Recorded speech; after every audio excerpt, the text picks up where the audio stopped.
ازيكم يا حبايب قلبي، عاملين ايه؟ النهارده بقى هنعمل الكبده الجباره دي. تابعوا معايا لاخر الفيديو عشان تعرفوا عملناها ازاي. متنسوش الاشتراك في القناه، تعملوا لي لايك كومنت جميل. بصوا، اول دي حاجه هنغسلها اهو ونشطفها مع بعض هنغسل دلوقتي. القوانص كويس قوي بالميه، وهنحط عليها خل وليمون. والكبده كذلك برضو هنحط عليها برضو خل وليمون ونغسلها كويس قوي علشان تبقى نظيفه كده، مفيش اي ريحه زفاره، مفيش اي حاجه خالص، تبقى نظيفه كده وحلوه. بس بنعصر ليمون، هي ليمونه واحده كفايه قوي. والكبده اهي كذلك برضو هنحط عليها برضو الخل والليمون ونغسلها كويس قوي. كبده الفراخ هي بس اللي بتتغسل، لكن كبده اللحمه طبعا ما بتتغسلش.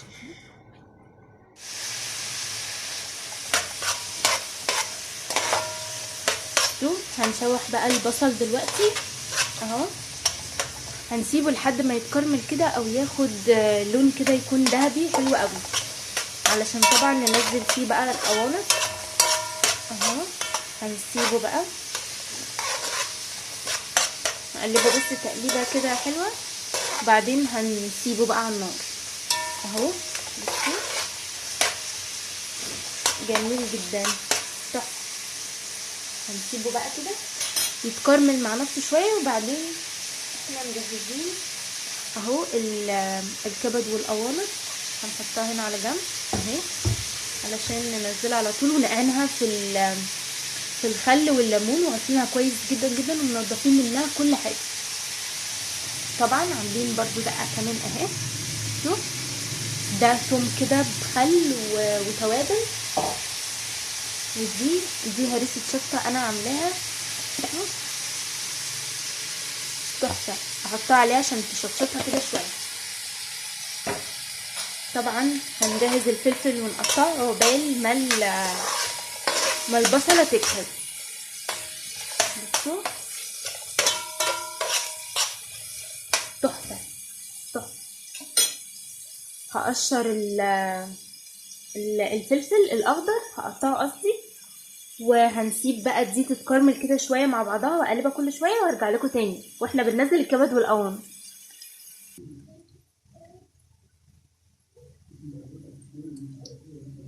طبعا خلاص بقى اهو البصل اتكرمل، هننزل بقى عليه اهو بالقوانص.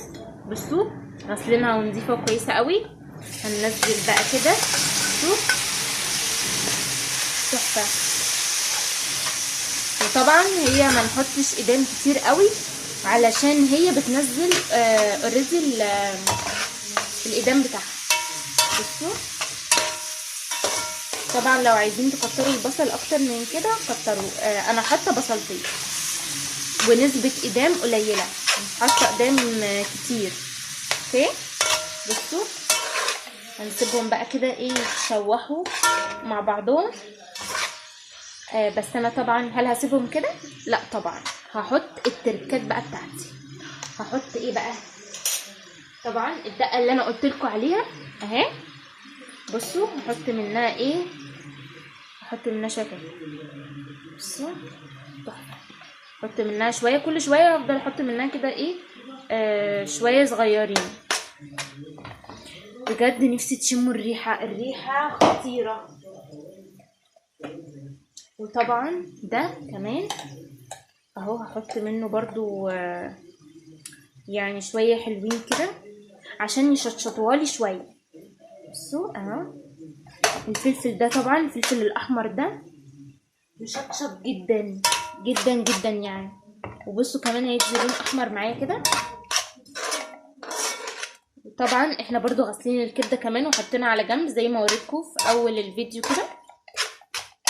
بصوا تحفه خطيره بجد، احلى كبده ممكن تاكلوها في حياتكم، كبد وقوانص. بجد جربوا الطريقه دي خطوه بخطوه معايا كده. وهنحط بقى كمون اهو، نحط كمون. استنوا اهو، نحط شويه صغيرين اهو كده. بصوا حلوه قوي قوي. وهحط كمان شويه فلفل اسود. بصوا يلا مش يطلع، استنوا. بصوا اهو كمان شويه فلفل اسود، وهحط كمان قرفه. بصوا قرفه، وهبشر عليها كمان جوز الطيب. حرفيا الريحه انتوا بصوا ممكن تاكلوها نيه كده من كتر جمال الريحه. بصوا هنحط فلفل هنحط قصدي فلفل هنحط قرفه، هنحط واحده بس تعمل ريحه كده، هي واحده هتعمل ريحه حلوه قوي قوي قوي. وهبشر كمان جوز الطيب. هسيبها بقى كده، هغطيها واقلبها الاول كويس اهو. هحط جوز الطيب بس مش هحط دلوقتي اهو كده. بصوا هتنزل الميه بتاعتها ازاي، يعني انا لسه ما غطيتش وهتنزل الميه بتاعتها. طبعا مش هحط ملح دلوقتي لان انا حاطه اوريدي في الفلفل الاحمر ده حاطه فيه ملح، وحاطه كمان في الثوم ملح، فانا مش هحط ملح دلوقتي خالص. لو لقيتها في الاخر بعد ما احط كله ولقيتها محتاجه هغطيها طبعا بقى دلوقتي، وهسيبها كده تستوي شويه وانزل عليها الكبده. بصوا هبشر معاكم اهي جوز الطيب. طبعا يا جماعه جوز الطيب دي تحفه، حرفيا بتودي طعم الاكل في حته تانية خالص خالص خالص خالص. تحفه، وطعمها جميل جدا جدا جدا، وريحتها تحفه، بتخلي ريحه الاكل فظيع. بصوا هنبشر يعني حبه صغيرين اهو. بصوا نعمل كده. طبعا ما بنحطهاش كلها، بنحط منها يعني شويه صغيرين، بس بجد خطيره وريحتها حلوه قوي قوي قوي قوي. بصوا اهي. بس خلاص كده هنكتفي بده. طبعا الريحه فظيعه، الريحه فظيعه بجد، فظيع فظيع. طبعا هي دلوقتي كده بقت نص سوا. انا هوريكم كده بقت نص سوا، يعني داخله على سوا، يعني ما استوتش 100%.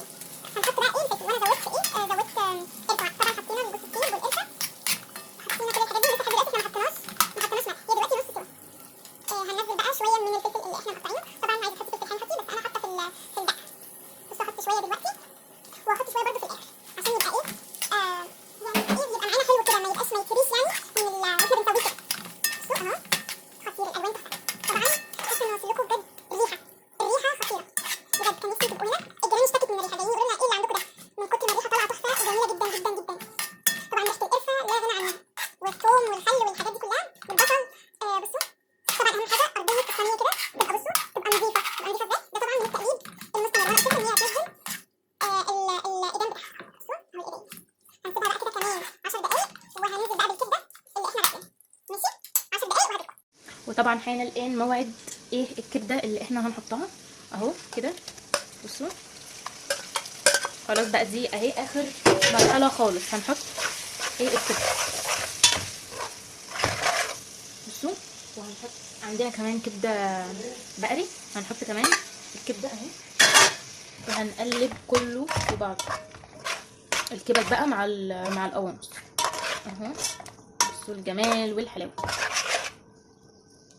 وطبعا هننزل ببقيه الخلطه اهي اهو. خلاص بقى هننزل بيها كلها. مش قادره اوصف لكم الريحه. وهنزود كمون بقى، هحط كمون تاني بصوا. طبعا الكبده تحب الكمون. ممكن نحط كمان شويه شطه اهي. بصوا شويه شطه عشان تبقى مشطشطه كده وحلوه اهي. وهنقلب بقى الجمال والريحه التحفه دي. هزود النار شويه، هزود النار، وهنقلب الحلاوه دي كلها مع بعض اهو. بصوا وهنقلب بقى. هنحط طبعا، لا هنقلب وهنحط الفلفل، كنت هنسى الفلفل. وهنحط بقى بقيه اهو بقيه الفلفل، وهنقلب كل الحلويات دي مع بعض اهو. طبعا هي كده ما بتحبش التقليب قوي علشان ما تتهريش.